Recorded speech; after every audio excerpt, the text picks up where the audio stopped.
Hello guys, I'm Yusuke from Enkarate-dojo waKu, and today we have a special guest, Gakuji-san from Team USA Karate Team. So, could you do a little short introduction of yourself? Alright, hello everyone. My name is Gakuji Tozaki. I'm on Team USA for Kata, like Yusuke introduced me. I'm currently 18th in the world, 15th in the Olympic ranking, and I'm currently 9th in the 2020 K1 World Ranking right now.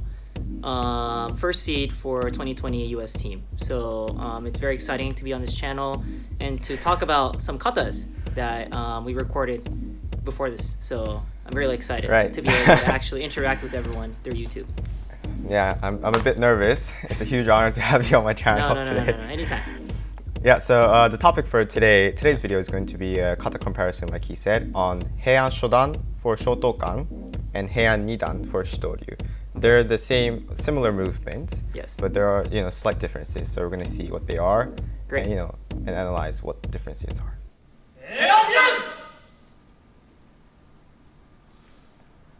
Yeah, so right away I say my kata name while having that first form. Yeah. But then you say the kata name while doing the Musubidachi. What's it called? Yeah, Musubidachi. we say our kata name from the kyotsuke position, and then we go into yoen and kamaite. So that's like one of the differences that we see. I've seen both ways for Shotokan. I see people say their kata from here. I see there are people say their kata from the kyotsuke stance. So I don't think either one is wrong. I personally like saying the kata name from the hachijidachi position because it makes you look stronger. I mean, I think it's one of the characteristics for Shotokan, so that's good. I see. All right, continuing. Yeah. So you do the cat stance first. Yeah, immediately we go into cat stance. So that's the first stance that we learn. A lot of different dojos have their perspective of their cat stance. I've heard like 90% of the weight is on the back, 10% in the front, 70-30. And I've even heard 50-50, which I think is very practical. Because if you're in cat stance, you got to be able to move forward and back also. So if you have all your weight in the back, it's going to be difficult to move forward. So I feel like having 50-50 weight is very practical. But for tournament's sake, I think the rule kind of says that you have to have majority of your weight on the back leg. Right. So that's the first thing that we learn about cat stance. It's a unbalanced weight stance. So that is one of the most difficult things about cat stance. I think the beginners have a hard time in the beginning, getting into that position, So. And I noticed your first block is not a low block, right? It's not gedan barai. Yeah. What's that block called? This one is kensui uchi. It's hammer fist strike. It's a uchi. Yeah, kensui uchi. So it's either you can use it as a block or a strike. You can use it. I heard two ways. I heard both ways. So I heard kensui uke, kensui uchi. In shitoryu, I think we learned that we can use blocks as strikes. So in this technique, I heard like you're blocking in this motion, but you are actually striking with this part. So yeah, so there's different perspectives in the block, but one thing that we have to know from kata is that you can use attacking techniques with your blocks. So I think this block is very unique. So it's pretty cool. Right. If you guys liked the video up to this point, please consider subscribing to my online group lesson, which I hold every weekend, from the link up above. Alright, so kensei uchi.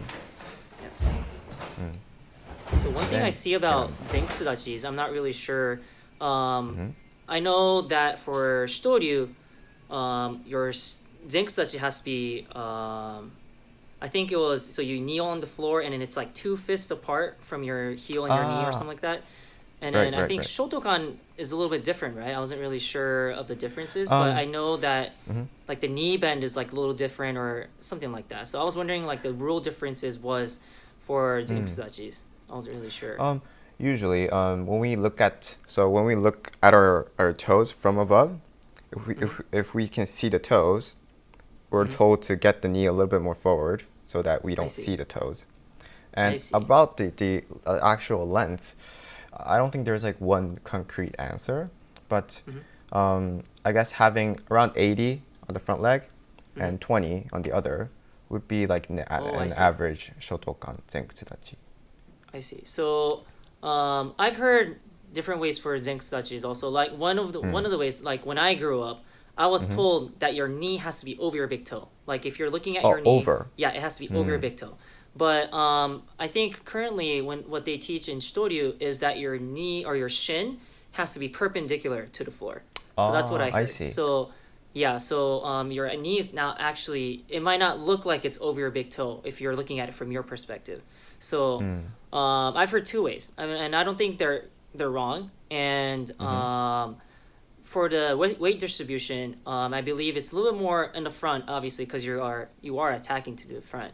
So like you said, it might be like 80-20, maybe even like 70-30, 60-40. I personally like to go a little bit more forward because when I do my attacks, I want to be like going into the attack instead of blocking and kind of having my weight towards the back. That way, if I get attacked, then I won't be able to withstand that force. So I personally like to have my weight a little bit more forward, so that way when I do actually move forward, I have some of the weight on the front leg, so I can easily move forward. So Right. Yeah, totally makes sense. And I also noticed how you're able to grab onto that floor very strongly with your toes. Yes. That's a very great feature that you have, I think. Yeah, so I really like to work my toes, especially as I do many different styles of katas too, and some of the styles they really focus on gripping the floor. And one of the practices I do is I have those square mats at the dojo, and like these mats here, and what I do is I actually move only my toes and then I inch forward. No way. Yeah, so I'm actually Wow. I scoot. Yeah, maybe like 2-3 mats. I just use my toes and I kind of inch forward. So that's how I work bottom of my feet. So that's actually a really good training that I recommend for everyone. If you really want good stable stance, you've got to work your toes. Yeah. What I was doing, I mean, it's nothing compared to yours, but I would lay the towel on the floor. I see. And while sitting, I would just get that close to me. Yeah, that's But, really good. Yeah. It's actually moving forward. those kind of exercise. Yeah, those kind of exercise actually healthy for your toes too. So if you have like flat feet, which is considered unhealthy, they recommend you to do those kind of exercise so that it kind of works your arch. It makes your arch a little bit bigger. So that way, when you are walking and when you are in those gait mechanics, you have better efficiency when you do your movements. So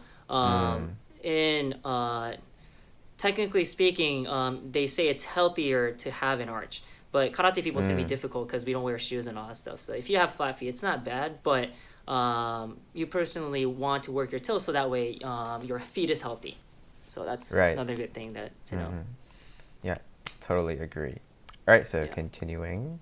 Unfortunately, part 1 has ended already. Part 2, which is from the gedanbarai to ageuke, gedanbarai, punch, and then the shitoke part, is going to be uploaded tomorrow from right here. So please click there and set a reminder for yourself so you don't miss out on that video. Also, if you like the video, please subscribe to my channel right here and consider joining my online group lesson from right there. So I'll see you guys tomorrow.